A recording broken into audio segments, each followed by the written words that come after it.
وَرَفَعْنَا فَوْقَهُمُ الطُّورَ بِمِيثَاقِهِمْ، پھر ہم نے ان پر طور پہاڑ کو اونچا کیا ان سے عہد لینے کے لیے۔ موسیٰ علیہ السلام کوہ طور پر گئے اور وہاں سے توریت لے کر آئے، اور یہ توریت موسیٰ علیہ السلام بنی اسرائیل کے مطالبے پر لے کر آئے تھے۔ انہوں نے مطالبہ کیا تھا کہ ایک کتاب مل جائے جس میں زندگی گزارنے کا طریقہ ہو، وہ آپ لے کر آئیں۔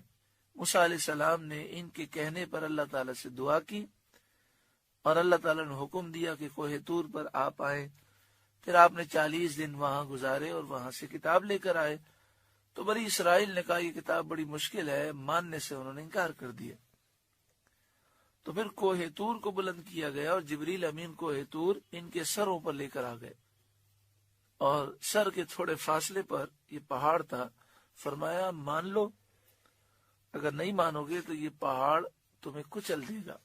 پھر وہ توریت پر ایمان لائے اور کہا کہ ہم توریت پر عمل کریں گے۔ اس میں تنبیہ ہے کہ یہ جو کہتے ہیں کہ اگر یک بار کی کتاب آ جائے تو ہم مان لیں گے، تو توریت تو یک بار کی آئی تھی، تو اسے بھی ماننے کے لیے وہ آسانی سے تیار نہ تھے، وہ ابتدائی طور پہ تیار نہ تھے۔ جب کوہ طور کو ان کے سروں کے اوپر کیا گیا تو پھر انہوں نے تسلیم کیا۔ وَقُلْنَا لَهُمُ ادْخُلُوا الْبَابَ سُجَّدًا، اور ان سے فرمایا کہ دروازے میں سجدہ کرتے داخل ہو۔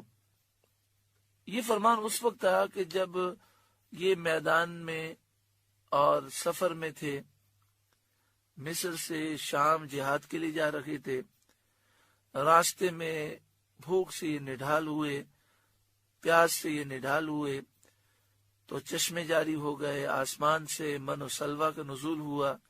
پھر من و سلوہ کھا کھا کے یہ کہنے لگے کہ اب تو ہم تھک گئے ہیں، ہمیں سبزیاں کھانی ہیں، دالیں کھانی ہیں۔ تو اللہ تبارک و تعالی نے قریب کی ایک بستی تھی جس میں کافر تھے، اللہ تعالیٰ نے کرم فرمایا اور کافروں پر ان کا روب طاری کیا، وہ گھبرا کر بھاگ گئے۔ پوری بستی انہوں نے چھوڑ دی، سارے باغات، ساری فصلیں وہاں پر تیار تھیں۔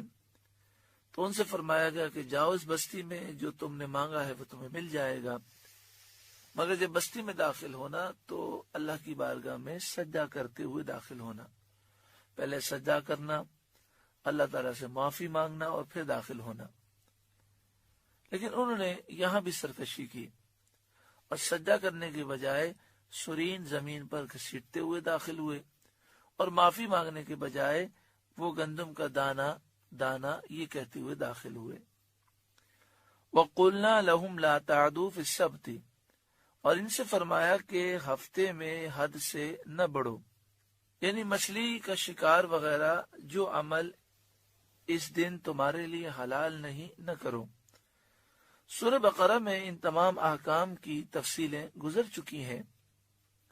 مختصراً یہ کہ ایک بستی سمندر کے کنارے رہتی تھی، اور اس کا معاملہ یہ تھا کہ سمندر میں مچھلیاں ہفتے کے دن زیادہ آتی تھیں، اور ہفتے کے دن ان پر دنیاوی کام کرنا حرام تھا۔